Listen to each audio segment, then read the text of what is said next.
Marcos 14, a partir do versículo 32. Então foram ao lugar chamado Getsêmani. Ali, chegados, disse, disse Jesus a seus discípulos: Assentai-vos aqui enquanto eu vou orar. E levando consigo a Pedro, Tiago e João, começou-se a sentir-se tomado de pavor e de angústia. E lhes disse: A minha alma está profundamente triste até a morte. Ficai aqui e vigiai. E adiantando-se um pouco, prostrou-se em terra e orava para que, se possível, lhe fosse poupada aquela hora. E dizia: Abba, Pai, tudo te é possível. Passa de mim este cálice. Contudo, não seja o que eu quero, e sim o que tu queres. Voltando, achou-os dormindo e disse a Pedro: Simão, tu dormes? Não pudeste vigiar nem uma hora? Vigiai e orai, para que não entreis em tentação. O espírito, na verdade, está pronto, mas a carne é fraca. Retirando-se de novo, orou, repetindo as mesmas palavras. Voltando, achou-os outra vez dormindo, porque os seus olhos estavam pesados e não sabiam o que lhe responder. E veio pela terceira vez e disse-lhes: Ainda dormis e repousais? Basta, chegou a hora. O Filho do Homem está sendo entregue nas mãos dos pecadores. Levantai-vos, vamos, eis que o traidor se aproxima. E logo falava ele ainda, quando chegou Judas, um dos 12, e com ele, vinda na parte dos principais sacerdotes, escribas e anciãos, uma turba com espadas e porretes. Ora, o traidor tinha-lhes dado esta senha: Aquele a quem eu beijar é esse, prende-o e levai-o com segurança. E logo que chegou, aproximando-se, disse-lhe: Mestre, e o beijou. Então lhe deitaram as mãos e o prenderam. Nisto, um dos circunstantes, sacando da espada, feriu o servo do sumo sacerdote e cortou-lhe a orelha. Disse-lhe Jesus: Saístes com espadas e porretes para prender-me, como um salteador? Todos os dias eu estava convosco no templo, ensinando, e não me prendestes. Contudo, é para que se cumpram as Escrituras. Então, deixando, todos fugiram. Seguia um jovem coberto unicamente com um lençol, e lançaram-lhe a mão. Mas ele, largando o lençol, fugiu desnudo. 53. E levaram Jesus ao sumo sacerdote, e reuniram-se todos os principais sacerdotes, os anciãos e os escribas. Pedro seguira-o de longe até o interior do pátio do sumo sacerdote. Estava sentado entre os serventuários, aquentando-se ao fogo. E os principais sacerdotes e todo o sinédrio procuravam algum testemunho contra Jesus para o condenar à morte e não achavam. Pois muitos testemunhavam falsamente contra Jesus, mas os depoimentos não eram coerentes.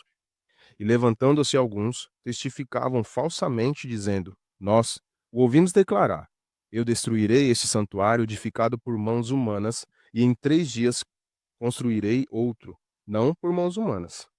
Nem assim o testemunho deles era coerente. Levantando-se o sumo sacerdote no meio, perguntou a Jesus: Nada respondes ao que estes depõem contra ti?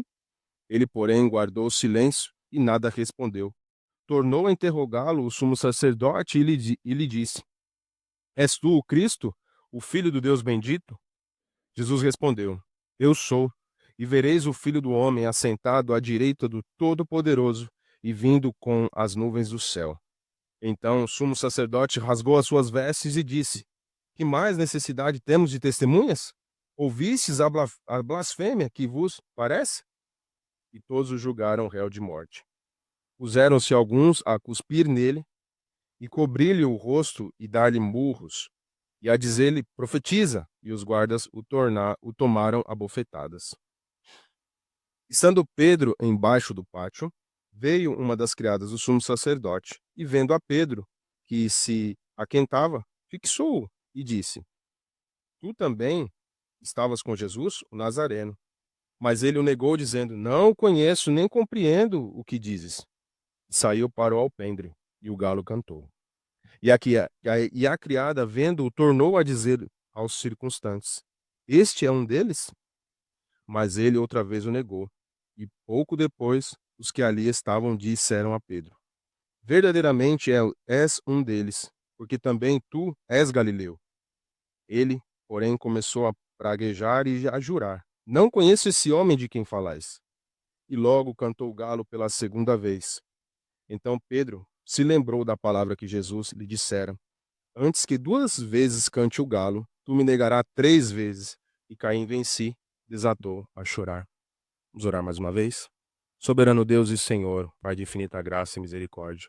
Deus, que o Senhor fale aos nossos corações, meu Deus, neste dia, acerca dessa parte tão importante, ó Pai, da vida do teu filho, no qual marca os momentos finais aqui, Senhor. Meu Deus, nos ajude a entender, a compreender, e que nós possamos, ó Pai, extrair ao máximo aqui ensinamentos para os nossos corações e poder, assim, se aproximar um pouco mais, meu Deus, daquilo que nosso Salvador passou por nós e assim valorizar cada dia mais, meu Deus, o sofrimento dele. É em teu nome que nós oramos, agradecidos. Amém. Irmãos, é chegado o momento em que Jesus, como os irmãos puderam ver, foi preso, né? Estava no Getsemane ali. E é um momento delicado, né? Porque a gente começa a ler tudo isso, por mais que a gente já viu em filmes, né? E tem um filme muito bom, que é aquele Paixão de Cristo, que faz com que a gente entenda um pouco aquela sensação, mas de fato, se a gente choca aquele filme ali, é um filme chocante, é um filme que nos marca, quem não teve oportunidade de assistir, assista, que de fato isso que a gente leu aparece muito bem ali no filme. Mas eu acredito que de longe, né, é aquilo que o nosso Senhor passou. Que ali a gente sabe, por mais que é um fato ali, um filme, né, mas foi muito ali, muita dramaturgia, coisas que mexem com a emoção, mas de fato ali mostra um pouco daquilo que Jesus passou. Irmãos, eu quero destacar aqui rapidamente 3 pontos acerca dessa exposição, que é Jesus em momentos ali que ele passou, que é a oração dele, a traição, também o julgamento dele, né. Primeiramente, nós podemos ver aqui no versículo 32, acerca da oração. Jesus aqui nos mostra que no momento de aflição, no momento de dificuldade, ele sendo Deus, sendo homem Deus, ele orou. E nos mostra que muitas vezes nas dificuldades nós não temos essa percepção de orar. A gente muitas vezes murmura, a gente muitas vezes reclama, ou às vezes até vira as costas para o nosso Deus. Mas Jesus aqui, nesse momento, ele ora, né? Ele se reserva muitas vezes e nos mostra uma primeira lição, que mesmo nos momentos de dificuldade, nós temos que ter esse momento de oração, esse momento de entregar, né? E acredito que já aconteceu isso com os irmãos, às vezes a tristeza é tão grande, às vezes a angústia é tão grande que faltam palavras, né? Mas por vezes nós temos que usar esses momentos e nos entregar ao nosso Deus, às vezes por silêncio, deixar que ele fale com nós, ter paciência para ele, com ele e não querer que as coisas sejam tão imediatistas, né? Porque por mais que ele sabia de tudo que ele passaria, a gente consegue ver que a agonia tomou conta, né? E dada toda essa projeção, o título do meu sermão de hoje, né, da minha mensagem é Agonia e a Traição, a última noite de Jesus. Irmãos, e ali Jesus expressa a sua angústia e pede que os seus discípulos orem por ele. Nós podemos ver que o cansaço tomou conta deles. Por diversas vezes, né, por 3 vezes, Jesus vê que eles simplesmente dormiram. Provavelmente ali tomados de cansaço, claro, né, eles tinham uma rotina um pouco, assim, tumultuada, não diferente de nós hoje, mas isso aí não é desculpa, né. Muitas vezes a gente usa um pouco do nosso tempo para entregar em oração. A gente esquece que a gente deve entregar o melhor. E às vezes a gente entrega o final do nosso dia nas nossas orações ali, descansando, já deitado, quando sequer você lembra do amém. Isso nos é um alerta, né, nos mostra que temos que ser diligentes quanto à oração, temos que ser diligente enquanto servos do Senhor. E mesmo ele sendo um homem Deus, ele pede para que Deus, assim, afaste desse cálice, né, no versículo 35 nós podemos ver, ele prostrou o rosto em terra, né, nós sabemos o seu poderio, mas era necessário que tudo isso passasse. E João evidencia esse momento em Lucas, desculpa, Lucas evidencia esse momento no capítulo 22, que nesse momento Jesus chorou sangue. Eu não consigo imaginar qual que é a reação do corpo, né, algumas explicações acerca disso, mas que é possível, mas eu nunca vi, mas acredito que seja algo pesado, tenso, né. Então o homem ali plenamente Deus e plenamente humano, chorou sangue. Isso nos revela, irmãos, que nós temos que nós vemos a humanidade de Jesus, nós vemos o sofrimento. Acredito que toda aquela carga que Deus colocou sobre a vida dele ali, porque o pecado de toda a humanidade cairia sobre ele e seria assim, é um ato de muito sofrimento. Aí quando vemos que o nosso Salvador, sem culpa, sem pecado, chorou sangue por mim e por você, é algo que deve impactar. É algo que a gente tem que ler, é algo que a gente tem que ouvir e doer dentro da nossa alma. Não é algo que você vai ouvir agora que eu tô falando, talvez na sua casa, espero que você leia, porque é muito importante isso, o cristão ter noção disso, mas é fato, é algo que tem que nos impactar bastante. E ver que nosso Salvador teve que enfrentar todo esse momento de crucificação da sua vida ali, da sua parte humana, é algo que precisa nos chocar. E no segundo ponto, nós voltamos àquele personagem Judas, né, que eu expus na semana passada, acerca daquelas questões dos números, de quanto ele traiu o nosso Salvador, de quanto ele vendeu, né, a sua a sua vida ali de fato, né, ele negociou com aqueles homens ali, e é chegado o momento em que ele o trai, né. Nós vemos aqui, de fato, que a senha foi feita, que era o beijo. Alguns estudiosos, né, do Evangelho de Marcos, dizem que esse beijo não foi simplesmente um beijo, né, similar a um beijo demorado, um beijo acalorado, né. Haja vista que o Getsemane era um jardim muito grande, né, um jardim amplo e ali era escuro, não tinha igual hoje que as praças são iluminadas. Hoje se a gente for no Ibirapuera 10 horas, a gente consegue ver tudo, mas agora a gente imagina Ibirapuera sem luz, fica difícil. O parque é muito grande, fica difícil da gente se situar. E ali a senha era essa, porque Judas sabia que ia ser difícil de verificarem ali, de apontarem a Jesus, né. Mas o fato curioso é que foram uma multidão e Jesus ali acha estranho o número, né. Passada a sua angústia, ele vê aquele monte de gente, né. Estudiosos dizem que foi cerca de 600 homens para prender Jesus, foram fortemente armados, né. O curioso é que semana passada eu disse que eles temiam ali a questão da Páscoa, e tal, mas no momento reservado eles já quiseram mostrar número, né.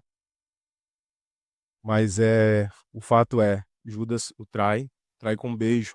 E o beijo, até hoje, né, é um ato de respeito, né, que a gente dá para as pessoas, naquela época não era diferente, era um ato de extremo respeito que dava às pessoas. E ele trai Jesus com esse beijo, apontando assim quem deveria ser preso. Nós podemos ver aqui também que Judas pode ter sido levado de uma certa ingenuidade, né, porque a gente pode observar no versículo 44, que ele aponta Jesus e pede e fala para prendê-lo, né, mas levá-lo com segurança. Mal ele sabia que essa prisão, de fato, era a morte dele. Algumas pessoas dizem que provavelmente Judas pensou que Jesus iria ser preso e aí ia ter uma certa revolta, ele sairia, fugiria. Mas de fato foi algo que totalmente contrário, né. João 18 diz que Jesus não temeu, muito pelo contrário, eles chamavam Jesus no momento, e antes, Judas o beija mas Jesus se dispõe até eles, mostrando quem é o Cristo. Em João 18:4 nós podemos ver isso. Passada aquela angústia, ele é tomado por uma coragem que vem do Senhor. É Deus mostrando, assim, que nos revigora as forças quando a gente clama, quando a gente pede, somente dificuldade. E não foi diferente com seu filho. Esse ato da traição nos mostra a fragilidade que nós temos de ser leais a Deus. É assim como Judas teve as oportunidades de não fazer o que fez, mas isso também nos mostra que às vezes nós temos a oportunidade de sermos diferentes e nós não buscamos isso.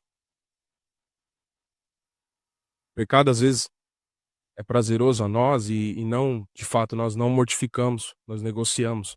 Eu disse isso semana passada e reforço novamente. Temos que ser leais ao nosso Deus, assim como ele é a nós. Não é por qualquer prazer mundano que nós temos que nos afastar dele. E continuando, irmãos, nós vemos que Jesus é preso, né? Jesus é tido como um salteador, uma pessoa violenta, né? Dado o seu exército que veio buscar ali do Sinédrio, ali dos principais sacerdotes. Essas pessoas elas eram bem violentas, né, esses homens eram bem violentos, porque eles eram usados de fato para prender pessoas violentas. E assim foi a imagem que eles tinham de Jesus. Jesus é levado ao sumo sacerdote, né, onde ele é interrogado. E o fato curioso é que estudiosos dizem que Jesus ele foi interrogado, arrumaram testemunhas falsas, compraram testemunhas e de fato falavam coisas que não condiziam. E Jesus nos dá uma lição acerca disso. Porque por mais que acusavam Jesus injustamente, por mais que quiseram fazer coisas injustas a ele e imputá-los, ele se calou. E é algo curioso, porque às vezes quando pessoas dizem falso testemunho de nós, mentem a nosso respeito, primeira coisa é a gente estufar o peito, erguer a voz, talvez falar mais alto e querer se impor acerca daquilo, porque não foi você que fez, não foi você que causou aquilo ali. Jesus nos dá uma lição totalmente contrária. Ele se calou. Mas, de longe, isso foi visto pelos seus discípulos, porque nós podemos ver que eles fugiram, como ele já tinha dito. Jesus fala que eles fugiriam e, de fato, nesse momento da prisão, eles fugiram. E pena que às vezes a gente foge da nossa responsabilidade e acaba, às vezes, deixando os ensinamentos de Jesus passar, os ensinamentos da Bíblia passar, porque a gente não quer ouvir, a gente prefere fugir da verdade. É mais cômodo fugir da verdade. É mais fácil continuar na nossa vida comum e esquecer daquilo que nos incomoda, que é a palavra de Deus e que nos deve incomodar a cada manhã. E, curiosamente, voltamos aquilo que Jesus diz acerca de Pedro, que nega Jesus, né? Nós podemos ver nesse detalhe que tudo aquilo é feito, tudo aquilo ali aconteceu. E eu lembro que na semana passada eu disse sobre Pedro que nós não devemos ser como ele, de achar que nós somos fortes, nós estamos com ele e nós não vamos cair. Não, temos que vigiar. Mostra mais uma vez que Pedro estava com Cristo, mas não vigiou. Né? Nós podemos ver nos versículos anteriores que Deus pede, Jesus pede para que ele ore junto, vigie. E ele nos pede para que nós oremos, que nós vigiemos. O que a gente está fazendo? A gente está dormindo? Vamos usar um jargão aí popular. Temos dormido no ponto? É algo que a gente tem que pensar. Tudo aquilo que Jesus disse, tudo aquilo que Jesus tinha predito, aconteceu. E o fato dessas testemunhas eh, falarem tudo aquilo de Jesus, de Pedro ter negado, né, acharam de fato com uma pergunta, né, se que Jesus era o Filho de Deus, e com a sua resposta que foi de uma profecia, que a gente vê em Daniel 7:13, nós podemos ver que ali eles acharam uma certa blasfêmia, né, mas que para nós é verdade. Muitas vezes nós vamos ser acusados de coisas que a gente tem que se calar, mas muitas vezes nós temos que se posicionar. Como cristãos, muitas vezes temos que se posicionar. Não podemos aceitar tudo que o mundo impõe. Muitas vezes a gente vai ter que ir contra, e saber ir contra. Mas como que a gente vai saber se a gente não se instrui com a palavra? Como a gente vai ir contra tudo isso que a gente tem de bombardeio, seja para os nossos filhos nas escolas, seja na televisão, se a gente não tem buscado o alimento, que é a palavra de Deus? Fica difícil. E essa negação de Pedro ilustra uma luta entre sua carne, entre a coragem e o medo ali e a fragilidade da sua fé. Pedro era um homem muito como é que eu posso dizer? Forte ali na questão, muito ardiloso ali, mas ao mesmo tempo sua fé era muito fraca, muito frágil. Ele demonstra isso. E curiosamente, o galo também, a questão do galo também acontece, né.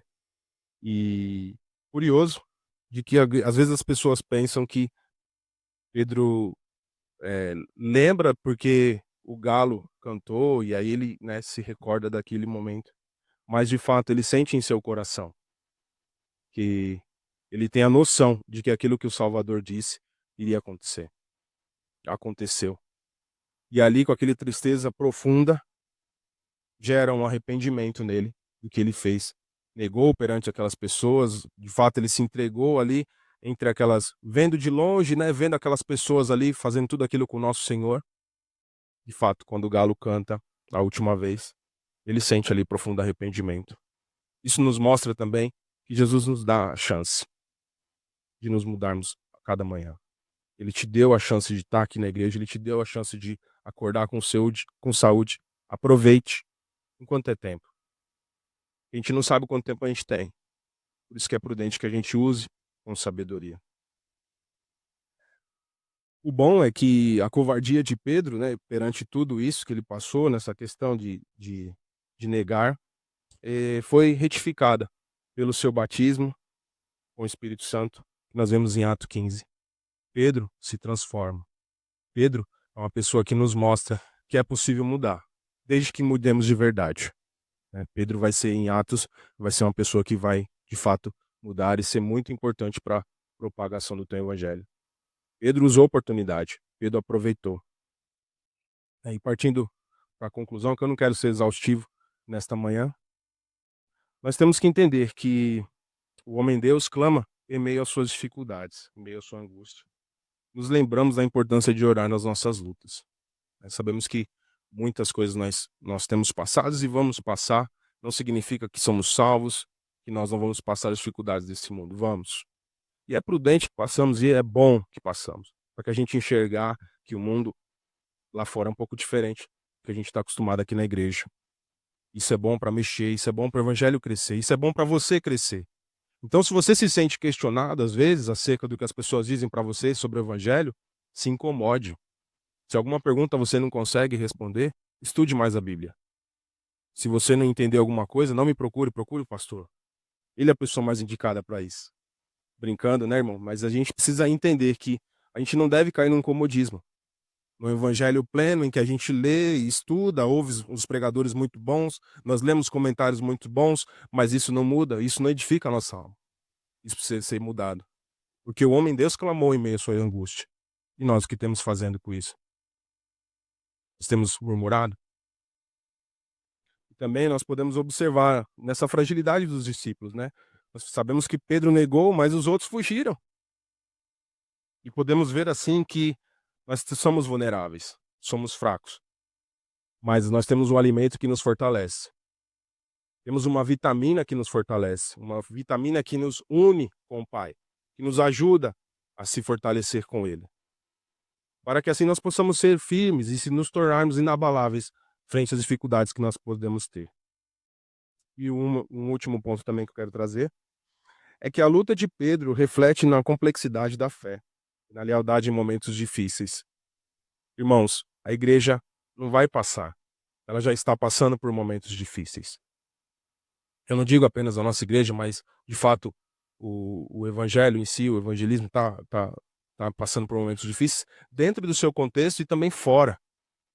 Vamos nos fortalecer, irmãos. Vamos nos vitaminar. Vamos nos erguer frente a essas batalhas. Não vamos nos acomodar, né?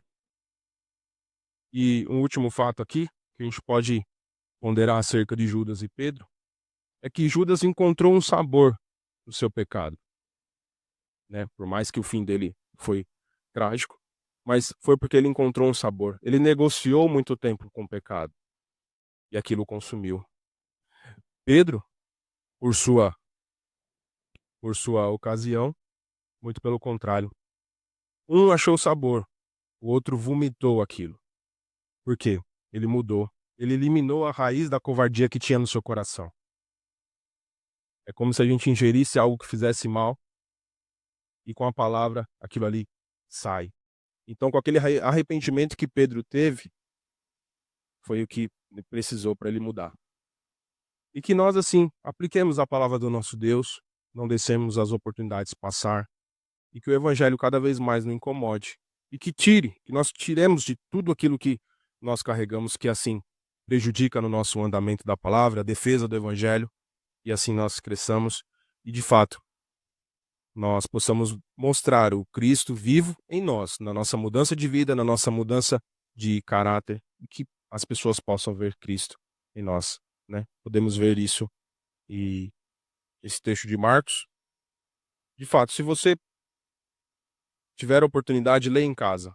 vai ser muito importante, né, leia todo esse capítulo. Nós falamos aqui na frente rapidamente, nós trazemos alguns pontos, estudamos e abre muito a mente. É importante que os irmãos façam isso em casa também, né.